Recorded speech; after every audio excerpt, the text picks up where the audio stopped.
چمن میں فائرنگ کے مختلف واقعات میں 2 لیویز اہلکار ہلاک۔ قلات میں موٹر سائیکل سواروں کی فائرنگ سے باپ بیٹا قتل۔ ماشکیل میں گولیوں سے چھلنی لاش برآمد۔ سربندن کے 2 ماہی گیر سمندر میں لاپتہ ہو گئے۔ آج جولائی کی 24 تاریخ ہے، دن پیر، اور اس وقت بلوچستان میں شب کے 10 بج رہے ہیں۔ بلوچستان افیئرز کی اردو نیوز بلیٹن سرشپ احوال کے ساتھ میں ہوں مقبول ناصر۔ شب وش بات۔ مال روڈ کے قریب کسٹم کے عقب گنج روڈ پر نامعلوم افراد نے فائرنگ کر کے لیویز اہلکار رحمت اللہ عشیزئی کو قتل کر دیا، جبکہ قلی احمد شاہ خاں میں مسلح افراد نے فائرنگ کر کے لیویز اہلکار سمیع اللہ ولد محمد افضل کو قتل کر دیا۔ پولیس ذرائع کے مطابق کلات کے نوائی علاقے بشمی کے مقام پر نامعلوم موٹر سائیکل سواروں نے فائرنگ کر کے 2 افراد کو شدید زخمی کر دیا۔ اطلاع ملنے پر زخمیوں کو DHQ اسپتال منتقل کر دیا گیا، جہاں پر دونوں زخمی جاں بر نہ ہو سکے۔ ہلاک افراد کی شناخت میر جان ولد پیر جان اور اس کا بیٹا علی اکبر چنال سکنا شیشہ ڈغار کے نام سے ہوئی ہیں۔ مشکی لدگشت میں شبیر احمد ولد محمد شریف سمالانی نامی شخص کی گولیوں سے چھلنی لاش برآمد کر لی گئی۔ پولیس ذرائع کے مطابق شبیر احمد گزشتہ دن گھر سے نکل کر لاپتہ ہو گئے تھے۔ پولیس ذرائع کے مطابق مقتول کو فائرنگ کر کے قتل کیا گیا ہے، جبکہ قتل کی وجوہات معلوم نہ ہو سکیں۔ بلوچستان میں طوفانی بارشوں سے 6 افراد ہلاک، 13 زخمی ہو گئے۔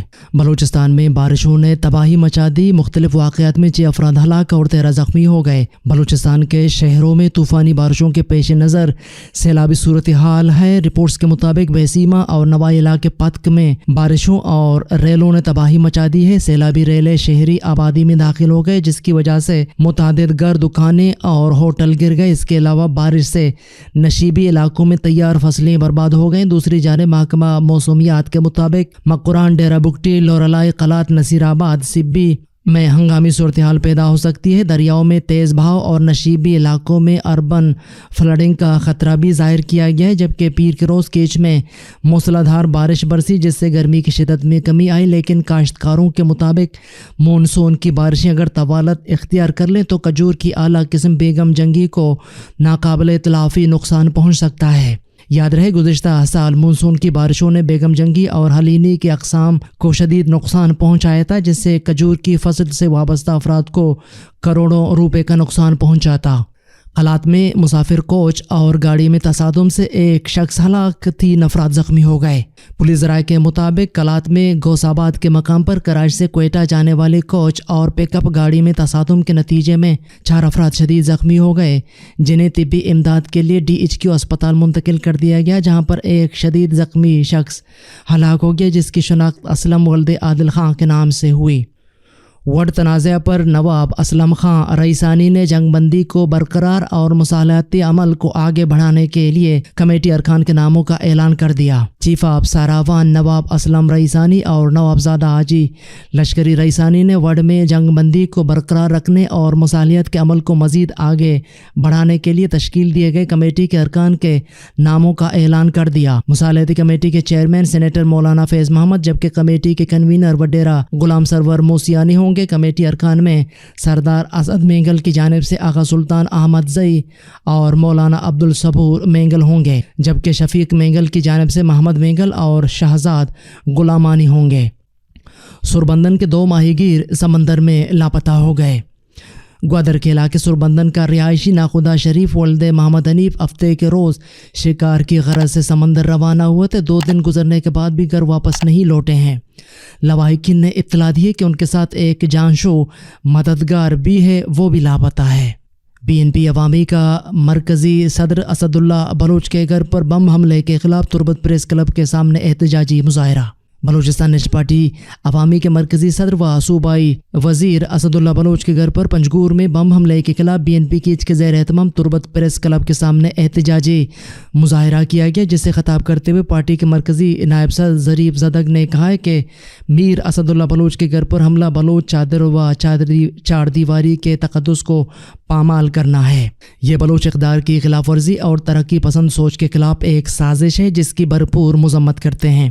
انہوں نے کہا ہے کہ BNP عوامی کا موقف واضح ہے کہ وہ پرامن جمہوری جدوجہد کے ذریعے شعوری و پارلیمانی بنیاد پر عوام کی فلاح و بہبود اور بلوچ کی خوشحالی پر یقین رکھتے ہوئے سیاسی جدوجہد کر رہی ہے۔ انہوں نے کہا ہے کہ میر اسد اللہ بلوچ ایک سوچ و نظریہ کا نام ہے۔ بلوچستان کے 32 اضلاع میں پارٹی فعال و مضبوط اور کارکنان موجود ہیں اور لاکھوں کارکنان و جیالے ان کے چاہنے والے ہیں۔ اس سے ان کے حوصلے پست نہیں بلکہ مزید بلند ہوں گے۔ پنجگور کی سب تحصیل گچک میں حالیہ طوفانی بارشوں نے تباہی مچا دی۔ گچک سے آمدہ اطلاعات کے مطابق گچک کہن اور دیگر علاقوں میں سیلابی پانی گھروں میں داخل ہونے سے چاردیواری اور مکانات گر گئے ہیں، جبکہ پیاز اور دیگر فصلات تباہ ہو گئے ہیں۔ زمینداروں کے سولرز اور بور سسٹم کو نقصان پہنچا ہے، جس سے علاقے کے لوگوں اور زمینداروں کو کروڑوں روپے کا نقصان پہنچا ہے۔ علاقے کے لوگوں نے صوبائی حکومت، ضلع حکام اور ڈیزاسٹر مینجمنٹ اتھارٹی سے اپیل کی ہے کہ علاقے کا سروے کر کے نقصانات کے ازالے کے لیے اقدامات کیے جائیں۔ مقران ڈویژن کو ایران سے بجلی کی سپلائی معطل، نیشنل گریڈ سے بجلی سپلائی بحال کر دی گئی ہے۔ ایکسین کسکو کے انجینئر بنگل خان مری کا کہنا ہے کہ مقران کو ایران سے سپلائی ہونے والی مند جکی گور گریڈ اسٹیشن اور گبد پولان گریڈ اسٹیشن سے بجلی کی فراہمی معطل ہے، جبکہ مقران کو اس وقت national grid station Besima Panjgur transmission line سے بجلی سپلائی کی جا رہی ہے۔ دن بھر کی اہم خبروں اور حالات حاضر پر مشتمل بلوچستان افیئرز کا ریڈیو نیوز سرشپ احوال، جس کو آپ ہر شب بلوچستان وقت کے مطابق رات 10 بجے بلوچستان افیئرز کا یوٹیوب چینل اور ویب سائٹ پر سن سکتے ہیں۔ اس کے علاوہ آپ ایپل، گوگل اور دیگر پوڈ کاسٹ پیج پر بھی ہمارے بلوچی اور اردو نیوز کے ساتھ ساتھ دیگر پوڈ کاسٹ مفت سن سکتے ہیں۔ عالمی اور علاقائی خبریں۔ کل فیک نیوز کے ذریعے کسی کو نگراں وزیر اعظم کا تاج پہنایا گیا۔ شیر رحمان پاکستان کی وفاقی وزیر موسمیاتی تبدیلی و پیپلز پارٹی کی سینئر رکن شیر رحمان کا کہنا ہے کہ نگراں وزیر اعظم کے حوالے سے پیپلز پارٹی کو کوئی نام نہیں دیے گئے ہیں اور نہ ہی کسی نام پر کوئی اتفاق ہوا ہے۔ اسلام آباد میں پریس کانفرنس کرتے ہوئے وفاقی وزیر شیر رحمان کا کہنا تھا کہ کل میڈیا میں فیک نیوز کے ذریعے کسی کو نگراں وزیر اعظم کا تاج پہنایا گیا ہے، لہٰذا قیاس آرائیوں پر توجہ نہ دی جائے۔ واضح ہے گزشتہ روز پاکستان کے مقامی ذرائع ابلاغ میں وفاقی وزیر خزانہ اسحاق ڈار کو نگراں وزیر اعظم بنانے کے حوالے سے خبریں اور تبصرے چلتے رہے ہیں۔ شیر رحمان نے انہی خبروں پر رد عمل دیتے ہوئے کہا ہے کہ نگراں وزیر اعظم کے حوالے سے پیپلز پارٹی کا ایک واضح موقف ہے۔ نگراں وزیر اعظم ایک غیر جانبدار شخص ہوتا ہے۔ انہوں نے کہا کہ الیکشن کی تاریخ سے متعلق بھی قیاس آرائیاں کی جا رہی ہے۔ آئین میں نگراں وزیر اعظم کے انتخاب کا ایک طریقہ کار ہے۔ نگراں وزیر اعظم کا فیصلہ حکومت اور اپوزیشن جماعتیں مل کر کرتی ہیں اور یہ ایک مشاورتی عمل ہوتا ہے۔ ان کا کہنا تھا کہ پیپلز پارٹی کی طرف سے کوئی نام نہیں دیا گیا اور نہ ہی کسی پر اتفاق کیا گیا ہے۔ ٹویٹر کے نیلے پرندے کی جگہ ایکس نے لے لی۔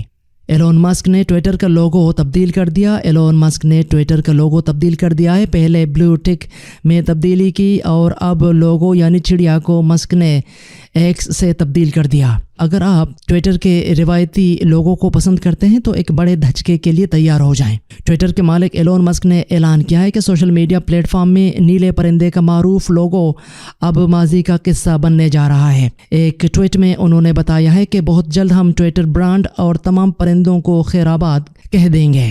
اگر ایکس لوگو اچھا ہوا تو اسے آج 24 جولائی کو لائیو کر دیا جائے گا۔ یہ اکتوبر 2022 میں ایلون مسک کی ملکیت میں جانے کے بعد ٹویٹر کی سب سے بڑی تبدیلی ہوگی۔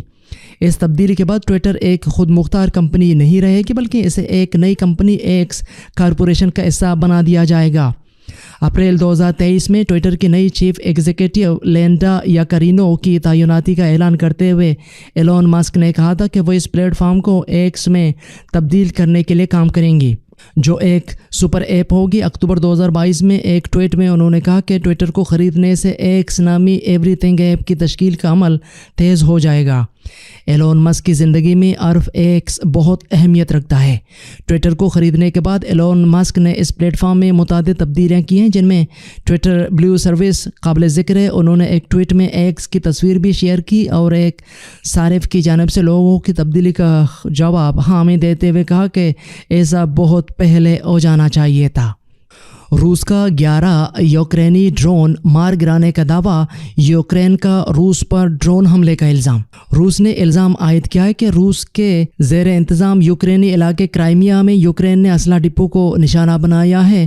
روسی انتظامیہ کے مطابق روسی فضائی دفاع نے گزشتہ رات یوکرین کے 11 ڈرونز مار گرائے۔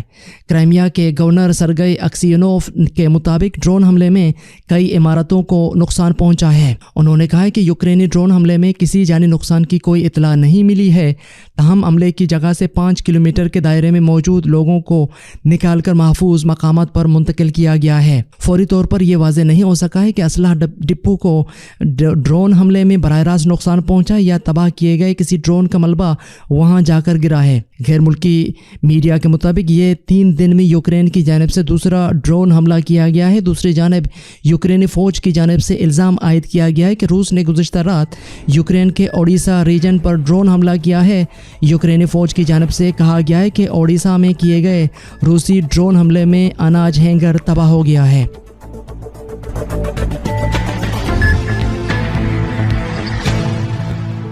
آپ یوٹیوب پر اردو نیوز بلیٹن شب 10 بجے اور فیس بک پر 10:30 بجے ملاحظہ کر سکتے ہیں۔ یہ تھیں اب تک کی اہم خبریں۔